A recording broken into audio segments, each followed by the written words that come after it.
Bonjour tout le monde. J'ai décidé de créer une série de vidéos qui va permettre de montrer comment refactorer du code legacy vers du code avec de la programmation fonctionnelle. En gros, je vais prendre d'anciennes façons de faire au niveau conception de code, montrer comment est le code legacy et ensuite le refaire en live coding avec de la programmation fonctionnelle. Euh, pour cette série de classes, j'ai choisi pour le moment quelques classes et je vais créer une vidéo par classe. Je vais premièrement montrer comment on pouvait anciennement faire un validator en Java et ensuite comment le refaire avec de la programmation fonctionnelle, de la composition de fonctions et avec une logique et une stratégie basée sur des lambda expressions. Donc là, en l'occurrence, effectivement, c'est Java qui a été choisi, mais pourquoi pas plus tard refaire un peu ce même style de vidéo avec d'autres langages. Donc les classes qui ont été choisies dans cette série, c'est le validator, le pattern guards, comment refaire un équivalent d'un pattern guards. Alors aujourd'hui, effectivement, euh, avec les évolutions de Java, on a les switch expressions et donc du coup, ça commence à être natif dans le langage. Mais là, l'objectif ici, c'est de faire un exercice de conception de code. Euh, c'est pas pour avoir la prétention de remplacer l'existant, mais c'est plus de faire un exercice de conception de code. Donc, on va aussi montrer dans une autre vidéo comment on faisait anciennement un pattern factory et comment le refaire avec un design plus orienté FP et programmation fonctionnelle. Et pour finir, on va faire la même chose avec un décorator. Donc, cette vidéo aujourd'hui va plus se concentrer sur le validator et montrer euh, voilà, une façon un peu legacy de valider les champs d'un objet et ensuite comment le refaire un peu en mode programmation fonctionnelle et composition de fonctions. Donc là, j'ai un legacy validator. Je vais avoir un objet qui va s'appeler personne. Et en fait, ce que je vais faire, c'est que je vais valider les champs de cet objet-là. Je vais par exemple vérifier que le first name de mon objet personne n'est pas nul ou il n'est pas empty. Je vais faire la même chose pour le last name en gros. Ensuite, ce que je vais faire, c'est que je vais calculer une liste de messages d'erreur et une liste d'exceptions en gros contenant mes messages d'erreur. Et à la fin, je vais throw cette exception qui va elle-même contenir une liste d'exceptions avec des messages. Donc ça, c'est une façon un peu legacy de le faire. On voit que on le fait avec une succession de if. Avec cette façon de faire, le code est verbeux. On doit répéter un peu des if. On a des logiques parfois qui sont assez similaires avec du non nul ou justement le fait de vérifier que c'est pas empty, par exemple. Et en fait, ça fait une répétition de if. Le code est assez verbeux et on va montrer que justement, en le refaisant en programmation fonctionnelle, le code va être plus concis, expressif, et aussi on va gagner en lisibilité et en ligne de code. Donc ce que je vais faire, c'est que là j'ai un package, donc là je vais créer une classe que j'appelle validator. Donc je vais zoomer un peu ici. Et en fait, je vais me baser sur un pattern validator qu'avait présenté Rémi Forax il y a quelques années, mais en ajoutant quelques méthodes et quelques logiques à l'intérieur. Alors, l'objectif de ce validator, ça va être d'être basé sur un objet. Donc, je vais ajouter un type générique dans ma classe validator. Ensuite, je vais créer une factory méthode que je vais appeler off. Donc, en gros, le off va me permettre d'instancier mon validator à partir de n'importe quel objet en entrée. Voilà. Ici, je vais retourner l'instance de la classe, comme ça. Et ensuite, ce que je vais faire, c'est que je vais créer deux propriétés. Donc là, je vais avoir un object de type T. Voilà. Ensuite, ce que je vais faire, c'est que je vais avoir une liste de messages d'erreur et mon validator va être en mode applicative et je vais pouvoir appliquer des validations et pour chaque validation non respectée, je vais pouvoir empiler un nouveau message dans ma liste de retour. Donc en gros, ici, je vais avoir une liste de string par exemple. Je vais l'appeler error message. Pour l'instant, je ne l'instancie pas ici. Je vais générer un constructeur. Et dans ce constructeur-là, ce que je vais faire, c'est que je vais mettre ce constructeur comme étant privé. Parce qu'en fait, je vais forcer l'utilisateur de cette librairie de justement passer par ma static factory méthode. Elle ne pourra pas faire un new validator, mais elle va devoir faire un validator off pour pouvoir instancier la classe. Donc là, j'ai mon constructeur qui prend n'importe quel type d'objet et aussi une liste de messages d'erreur. Donc là, mon constructeur est ready. Dans mon off, ce que je vais faire, c'est que je vais faire un return new validator. Donc je vais instancier ma classe à l'intérieur du off. Je vais passer l'objet. Et ce que je vais faire, c'est que la première fois que je vais instancier mon validator, je vais passer une liste vide. Parce qu'en fait, c'est mieux de travailler sur des listes initialisées avec pas un nul, mais vraiment à une liste vide. Donc là, ce que je vais faire, c'est que je vais faire un new ArrayList. Et du coup, ça me permet ici d'initialiser mon validator avec la factory method off. Ensuite, ce que je vais faire, c'est que là, je vais créer une méthode que je vais appeler validate. Alors, je vais expliquer un peu l'objectif de cette méthode validate. Cette méthode validate, ce qu'elle va faire, c'est qu'elle va retourner la même instance du validateur en cours, en mode fluent style. Je vais pouvoir chaîner les appels à la méthode validate. Donc là, ce que je vais faire dans cette stratégie-là, c'est que je vais passer des fonctions et je vais travailler avec ces fonctions-là pour pouvoir valider les champs de mon objet. Donc là, ce que je vais faire, je vais créer une function en Java qui va du type T, qui est mon objet d'entrée, vers une propriété de l'objet, et ça va être un type R par exemple. Donc là, je vais l'appeler projection. Et en fait, ce que je vais faire derrière, c'est que je vais passer une seconde fonction qui, elle, va me permettre d'appliquer un prédicat et un filtre sur la projection et le champ qui a été justement proposé par la projection précédente. Donc là, ce que je vais faire, c'est que je vais passer un predicate sur R. Donc je vais l'appeler projection on field, par exemple. Et ce que je vais faire derrière, c'est que je vais passer mon message d'erreur en cours éventuel.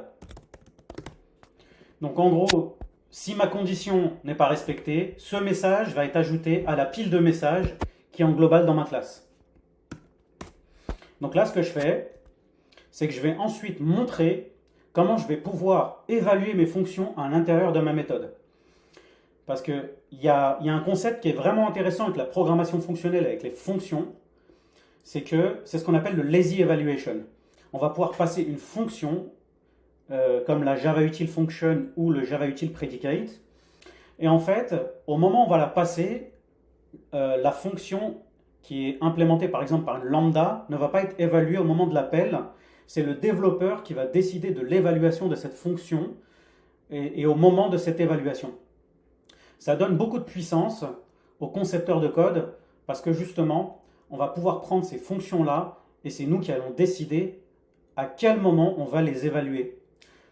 Donc là, ce que je vais faire, par exemple, si je fais projection.apply de object, là, j'ai déjà évalué la première fonction que vous voyez là. Donc, je vais passer une lambda, par exemple, et avec le lazy evaluation, je vais, en faisant function.apply, je vais pouvoir évaluer le code de ma fonction. Et en fait, cette fonction part de n'importe quel type d'objet de type T et va ensuite se projeter vers un champ de l'objet. Ensuite, ce que je vais vouloir faire, c'est que je vais vouloir appliquer ma projection.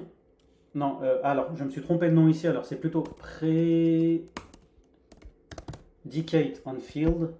Donc là, ce que je vais faire, c'est que je vais appliquer mon prédicat, je vais faire predicate test. Et ce que je vais faire, c'est que je vais prendre ce bout de code là et je vais l'ajouter dans mon predicate test. Et donc là, j'ai composé deux fonctions ensemble. J'ai appliqué ma première fonction qui va partir de l'objet en global de la classe qui est un type T. Je vais me projeter sur un champ de l'objet. Et ensuite, je vais appliquer un predicate et un filtre sur le champ de cet objet-là. Donc là, le résultat, ça va être un booléen que je vais appeler result. Donc là, c'est le résultat de mon test. Je le montrerai tout à l'heure au moment de l'implémentation. Je vais aussi montrer une autre façon de composer mes deux fonctions. Je peux aussi les composer en Java 8 de la façon suivante. Je vais pouvoir faire projection and then de predicate on field de test et deux points apply. En faisant ça, j'ai une première fonction qui est la projection. Ensuite, je la compose avec mon predicate et à la fin, je refais apply, ce qui me redonne un predicate géant. En gros, je vais avoir un predicate de R qui est mon prédicat on field par exemple, result par exemple. Donc là, je vais avoir deux façons en gros de le faire. Alors, ça va être sur T plutôt parce qu'on part de l'objet T. Et à la fin, comme j'ai un predicate, je vais pouvoir faire un test de mon objet en cours. Et donc là, j'ai les deux façons de faire.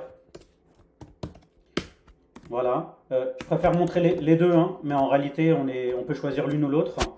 Celle-là, je pense, elle est un peu plus simple au niveau logique. Mais voilà. Là, en gros, l'objectif, c'est de montrer un petit peu les deux.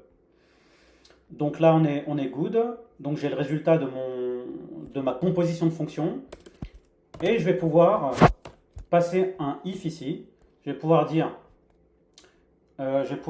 si mon test ici est false, par exemple. Voilà, hop. Alors je viens ici. Si mon test est false, je vais pouvoir ajouter le message en cours dans ma pile de messages. Donc là, j'ai un error message.add de error message. Donc là, si mon test est false, je vais ajouter le message en cours dans ma pile de messages. Et voilà, là je pense qu'on est bon sur cette méthode validate. Ensuite, je vais vouloir, quand à un moment je vais travailler sur des objets, ce qui va être aussi intéressant pour moi, c'est de pouvoir sauter d'un objet à un autre. Si par exemple j'ai des nested fields ou des nested objects, par exemple une personne qui contient un objet adresse, je vais vouloir dans mon validator pouvoir sauter de l'objet personne vers l'objet adresse. Donc ce que je vais faire, c'est que je vais créer une méthode pareil, qui part d'un nouvel objet. Je vais l'appeler den2 par exemple. Ce den2, ce qu'il va faire, c'est qu'il va retourner l'instance du validator, mais cette fois-ci sur le nouvel objet U, pardon. Et en fait, ici, je vais pouvoir passer une fonction que je vais appeler toOtherObject. Et ça va être une fonction qui va aller de T vers U. Et là, en fait, ce que je vais faire, c'est que je vais pouvoir, ce qui va être top, c'est que je vais pouvoir retourner une nouvelle instance de mon validator ici, mais sur le résultat de l'application de la fonction actuelle qui va me permettre de sauter vers ce nouvel objet.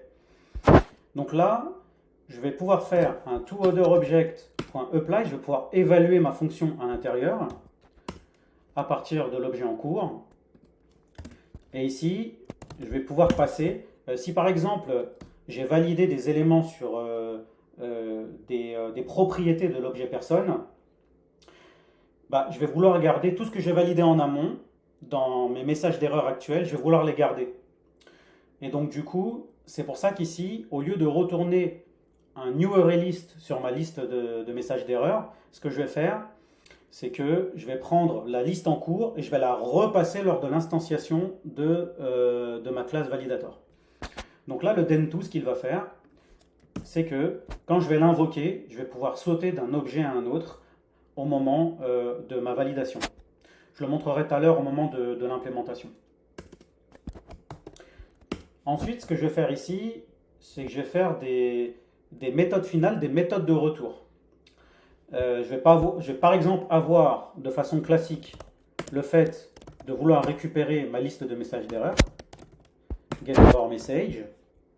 Donc là, de façon classique, je return mes messages d'erreur en cours. Je vais pouvoir aussi appliquer une autre logique du type, je sais pas, je vais retourner mon type T par exemple. Je vais faire getOr else throw par exemple. On voit souvent ce type de méthode un petit peu dans des try-monades ou dans des patterns un peu optional ou option. Donc l'idée, ça va être de dire, si j'ai pas d'erreur, je retourne l'objet en cours. Et au contraire, si j'ai une erreur, je vais pouvoir retourner une pile d'exceptions qui va être basée sur ma liste de messages d'erreur. Donc ce que je fais ici, c'est que je vais pouvoir ici retourner mon élément T ou faire un throw. Donc là, je vais pouvoir instancier une exception, par exemple. Je vais l'appeler exception. Il est égal à argument exception. Hop. Alors ici, ce que je vais faire, c'est que je vais pouvoir faire du local var type inférence parce que c'est pas la peine justement de répéter le type à gauche parce qu'il est clair à droite. Ensuite, je vais pouvoir aller sur error message, faire un for each. Et ce que je vais faire, c'est que je vais pouvoir ajouter une pile d'exceptions à l'intérieur de mon exception principale en faisant add suppressed de new illegal argument exception de mon message. Donc là, en gros, c'est juste pour montrer une façon comme ça où en fait, si j'ai une liste d'erreurs, je vais pouvoir throw une exception qui va contenir une liste de suppressed. Et une liste de suppressed, c'est comme si on avait une exception qui contenait une liste d'exceptions à l'intérieur. Et chaque exception contient le message d'erreur associé. Donc là, notre validator, il est à peu près bon. Pour aller un peu plus vite, je ne vais pas créer un réel test unitaire, mais je vais montrer rapidement comment instancier ce validator et justement montrer un cas de composition avec ce validator plus orienté functional programming. Donc là, ce que je vais faire, c'est que je vais avoir un objet que je vais appeler personne. Donc là, j'ai un objet, je sais pas, par exemple, Kylian Mbappé. Je vais avoir un âge comme ça. Donc là, j'ai créé un objet personne. C'est une record en Java qui contient une liste de propriétés first name, last name, âge et adresse. Donc là, je vais avoir un objet qui s'appelle adresse, qui lui contient une rue.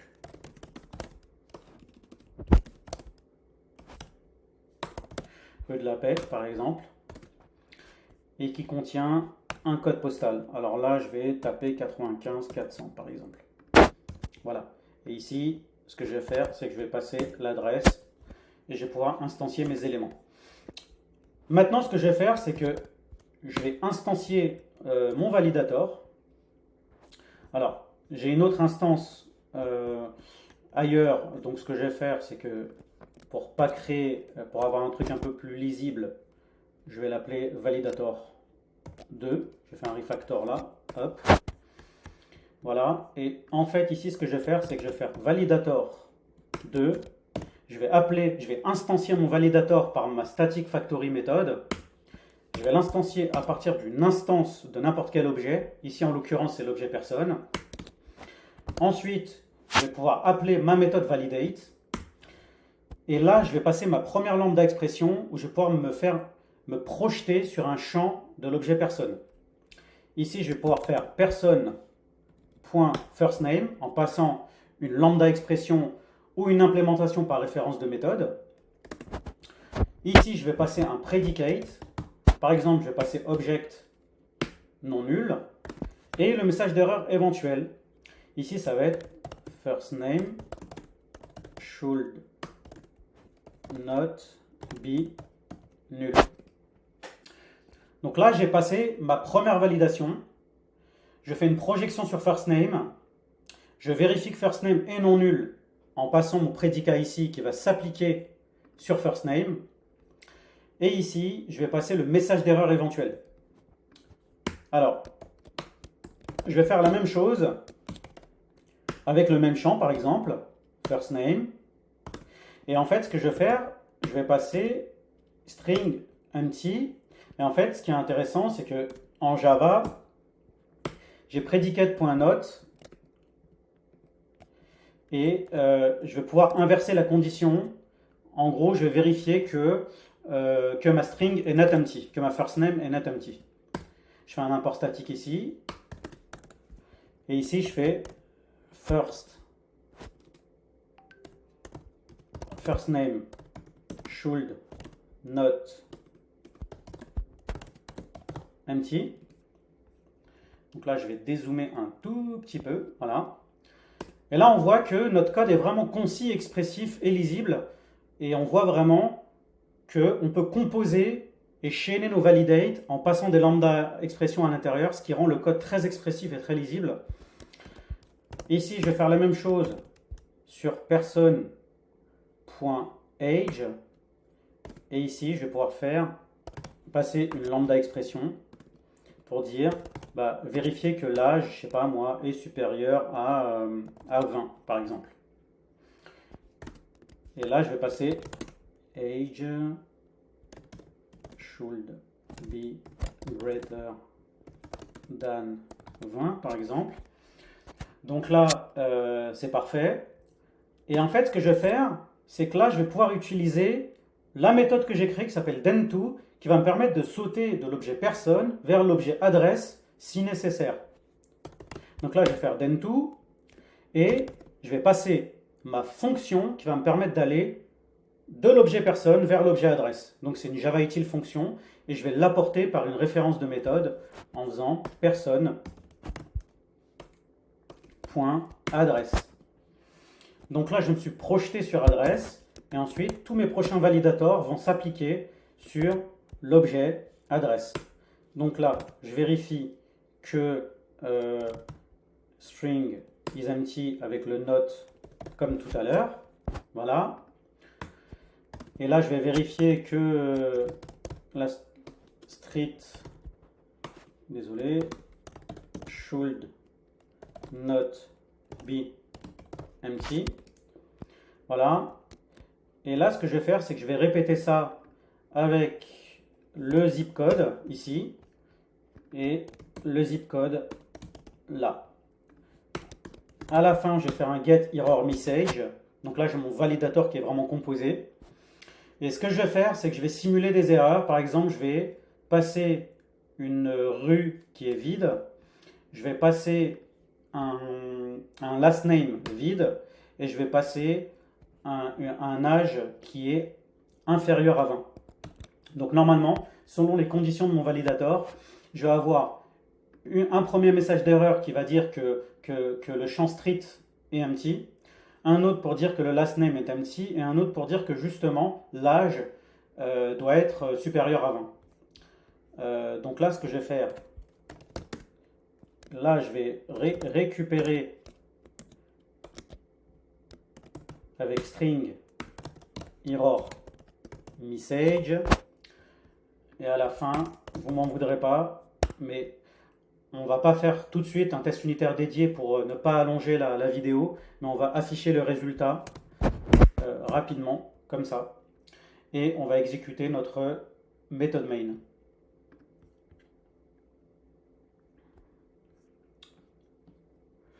Alors, là, on voit que j'ai oublié de passer le last name ici. C'est pour ça qu'il me manque la dernière condition sur le last name.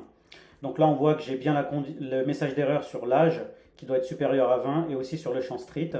Et là, j'avais oublié le validateur sur last name. Donc du coup, je réexécute mon main. Et là, j'ai bien le message d'erreur sur last name, sur l'âge et aussi sur le champ street. Donc là, mon validator montre clairement un cas assez complet et lisible et expressif. Aussi un détail ici, comme c'est une lambda expression qui est apportée, on peut vraiment apporter des logiques vraiment plus complexes. Je ne sais pas si par exemple ici, j'ajoute une méthode check first name et que ici private, je sais pas, par exemple je vais avoir une méthode qui va me vérifier first.